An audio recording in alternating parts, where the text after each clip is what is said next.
In this video, we are dive into the layer property, which are now called appearance in the latest version of Figma.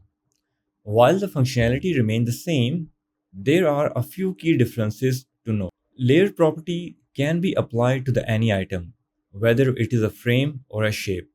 To explore these properties, start by going to the shape tool and selecting a shape like a rectangle. Draw it inside the frame. Before adjusting any layer settings, change the shape color so you can easily see the changes when we modify the layer properties.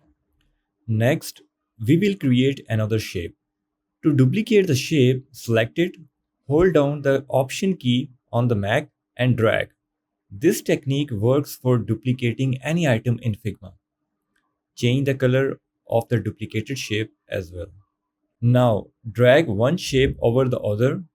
Select the top layer and change its mode to darken. This allows you to see through the layer and observe how the intersection area appears. You can also adjust the opacity. Lowering the opacity reduces the visibility of your object.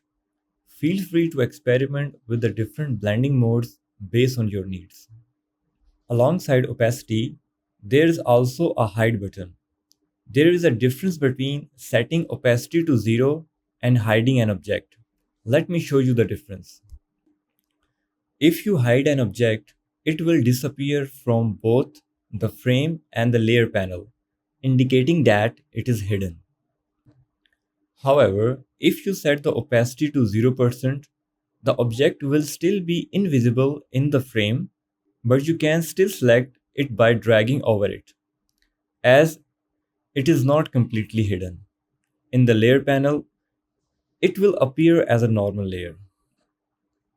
If an object is hidden and you try to drag select it, it won't be selected since it is completely hidden. In future videos, we will explore these concepts with the practical examples.